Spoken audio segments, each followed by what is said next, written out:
हमें दिखाई दे या नहीं, पर जब कोई इंसान खांसता है तो उसके मुंह और नाक से करीबन 3000 सलाइवा ड्रॉपलेट्स निकलती हैं, और जब इंसान छींकता है तो करीबन 40,000 ड्रॉपलेट्स निकलती हैं। अब चौंकाने वाली बात यह है कि इस एक सलाइवा ड्रॉपलेट में, यानी कि इस एक थूक की बूंद में करीबन 20 लाख कोरोना वायरस तक होते हैं, और जब ये ड्रॉपलेट्स निकलती हैं तो करीबन 300 किलोमीटर पर आवर की स्पीड से 1 मीटर दूर तक जा सकती हैं। इसलिए आपको बार बार बोला जाता है कि कम से कम 1 मीटर की दूरी बनाए रखो। पर सवाल ये है कि क्या कोरोना वायरस हवा में फ्लोट कर सकता है? इसके 2 जवाब हैं। पहला जवाब है हाँ, कोरोना वायरस हवा में तैर सकता है, पर एक स्पेशल केस में। वो ऐसे कि हमें दिखे या ना दिखे, लेकिन हमारे चारों तरफ डस्ट पार्टिकल्स होते हैं। अब कोरोना वायरस से इन्फेक्टेड इंसान जैसे ही ड्रॉपलेट्स निकालेगा, ये ड्रॉपलेट्स इन छोटे छोटे डस्ट पार्टिकल्स पर जाकर बैठ जाती हैं और वहां पे 2 से 3 घंटे तक रह सकती हैं। अब जैसे ही कोई और इस जगह से गुजरेगा तो पूरे चांसेस हैं कि इन ड्रॉपलेट्स को इनहेल कर लेगा और इन्फेक्टेड हो जाएगा।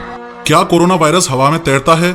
इस सवाल का दूसरा जवाब है ना, कोरोना वायरस हवा में नहीं तैरता, क्योंकि वैज्ञानिकों को अभी तक ऐसा कोई सबूत नहीं मिला है कि कोरोना वायरस एक इंसान में से निकलकर बहती हवा के साथ उड़ता हुआ आसपास हर जगह में फैल जाए। कोरोना वायरस सिर्फ ड्रॉपलेट्स के थ्रू ही फैलता है। कोरोना वायरस से इन्फेक्टेड आदमी से निकल के जो ड्रॉपलेट्स डस्ट पार्टिकल्स पर नहीं टिक पाती, वो आसपास के सरफेसेस पर आके टिक जाती हैं। जैसे कि कोरोना वायरस ग्लास पे 96 घंटे तक रह सकता है, प्लास्टिक और स्टील पे 72 घंटे तक रह सकता है, कार्डबोर्ड पे 24 घंटे तक, एक्सेट्रा। अब जैसे ही कोई नॉन इन्फेक्टेड आदमी ऐसे सरफेस को टच करके अपने आंख, नाक या मुंह पे हाथ लगाएगा तो कोरोना वायरस उसकी बॉडी में एंटर कर जाएगा। ये समझने के लिए कि कोरोना वायरस हमारे शरीर को इन्फेक्ट कैसे करता है, पहले आपको ये समझना होगा कि लंग्स हमें सांस लेने में हेल्प कैसे करते हैं। हर इंसान के पास 2 लंग्स होते हैं। इसे बोला जाता है विंड पाइप, यानी कि सांस लेने की नली।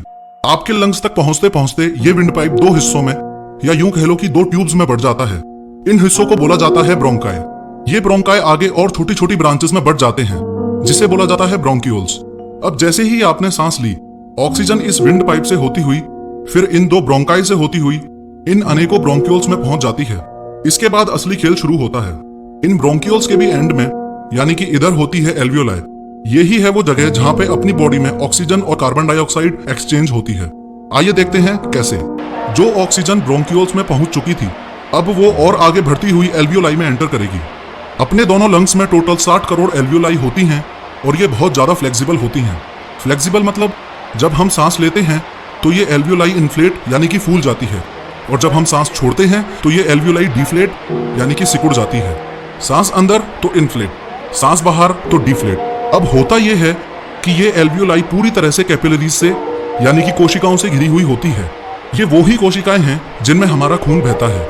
खास बात यह है कि इस एल्वियोलाई और कैपिलरी की बाउंड्री इतनी हद से ज्यादा पतली होती है कि इसमें ऑक्सीजन और कार्बन डाइऑक्साइड भी आर पार क्रॉस कर सकते हैं। अब ध्यान से समझना, बॉडी में जितनी भी कार्बन डाइऑक्साइड यानी कि CO2 थी, वो कैपिलरी से एल्वियोलाई में आई और सांस छोड़ते वक्त शरीर से बाहर चली गई, और एल्वियोलाई में जो ऑक्सीजन यानी कि O2 हमने अंदर ली थी, वो इन कैपिलरीज के द्वारा हार्ट में चली जाती है और फिर बाकी शरीर में।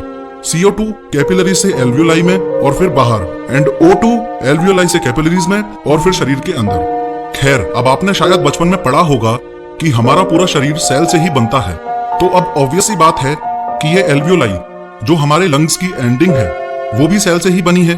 ये ब्रोंक्यूल्स भी सेल से बने हैं, ये ब्रोंकाई भी सेल से बनी है। Lungs, wind pipe, stomach, brain वगैरह सब सेल से बना है। अगर इस जगह बहुत ज्यादा जूम इन कर दिया जाए तो जिस सेल की हम बात कर रहे हैं वो कुछ ऐसा होता है। ये हमारे शरीर की सबसे छोटी यूनिट है। हमारा शरीर ऐसे 37 लाख करोड़ सेल्स से मिलकर बना है। इसमें बाहर की तरफ ये सेल मेम्ब्रेन यानी कि एक प्रकार की बाउंड्री होती है। सारा खेल इस सेल मेम्ब्रेन में घुसने का है। अगर ये कोरोना वायरस इस सेल मेम्ब्रेन में घुस गया तो फिर वो अपनी करोड़ों कॉपीज बना लेगा और इंसान को इन्फेक्ट कर देगा। अब ध्यान से समझो कि कोरोना वायरस सेल में घुसता कैसे है। मैक्सिमम केसेस में ये कोरोना वायरस इन लंग्स की बाउंड्री वाले सेल्स पर ही अटैक करता है। क्यों? ऐसा क्यों? हाथ के सेल्स में नहीं, पैर के सेल्स में नहीं, ब्रेन के सेल्स में नहीं, सिर्फ लंग्स की बाउंड्री वाले सेल में ही क्यों? क्योंकि लंग्स की बाउंड्री वाले सेल में ACE2 रिसेप्टर पाया जाता है।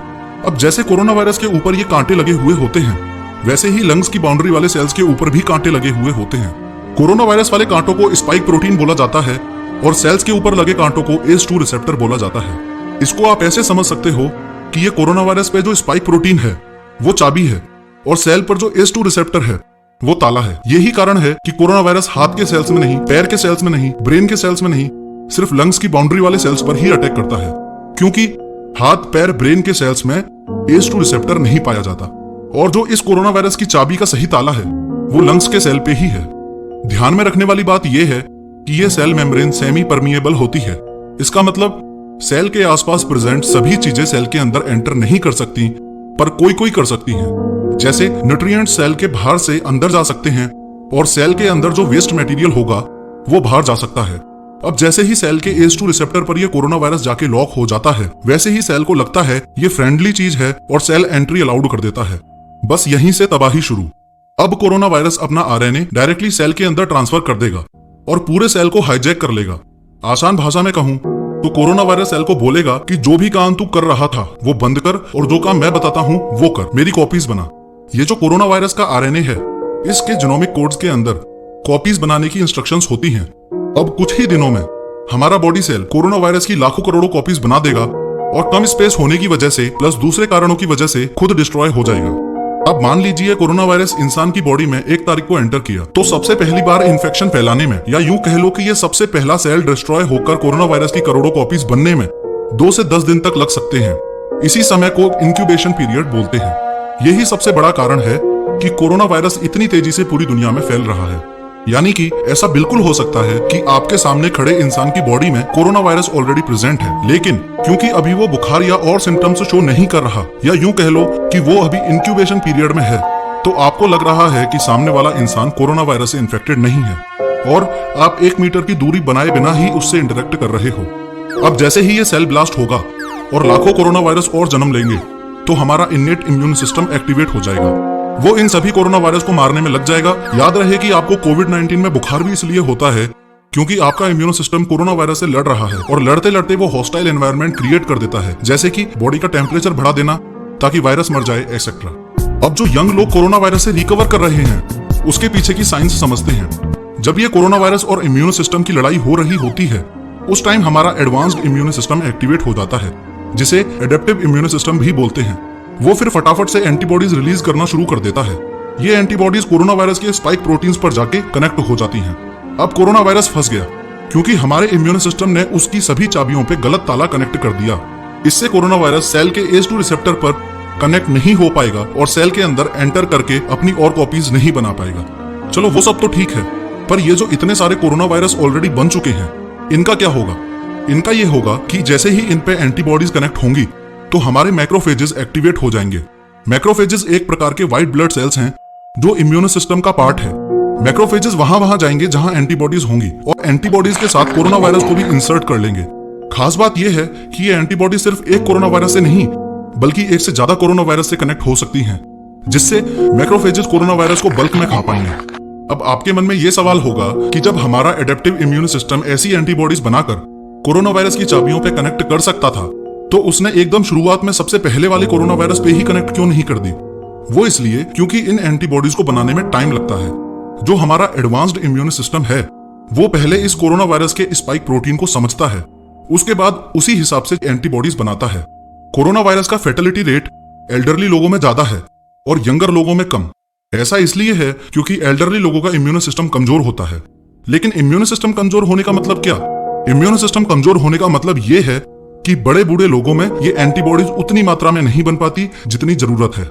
अगर आपने इस पूरे सिस्टम को थोड़ा भी ध्यान से समझा होगा तो कांग्रेचुलेशंस, बहुत बहुत बधाइयां, आपको वैक्सीन का वर्किंग मैकेनिज्म भी समझ में आ चुका है। अगर अभी भी नहीं समझ आया है तो आसान भाषा में समझ लो, बहुत इजी मैकेनिज्म है। ये आप अच्छे से जान चुके हो कि सारा खेल कोरोना वायरस की चाबी यानी कि स्पाइक प्रोटीन पे गलत ताला यानी कि एंटीबॉडीज कनेक्ट करने का है। अब होगा ये कि जैसे ही शरीर में वैक्सीन डाली जाएगी, वो इम्यून सिस्टम को कोरोना वायरस के स्पाइक प्रोटीन का एडवांस्ड जीनोमिक कोड दे देगी। आसान शब्दों में कहूं तो वो इम्यून सिस्टम को बता देगी कि फ्यूचर में इस प्रकार का वायरस शरीर में अटैक कर सकता है, उसके लिए इस प्रकार की एंटीबॉडीज बनती हैं, वो तैयार रखना। अब जैसे ही शरीर में कोरोना वायरस एंटर करेगा, तो इससे पहले कि वो सेल में घुस के अपनी कॉपीज बनाए, इम्यून सिस्टम तुरंत एंटीबॉडीज रिलीज करेगा जो कोरोना वायरस के स्पाइक प्रोटीन पर जाके कनेक्ट हो जाएगी।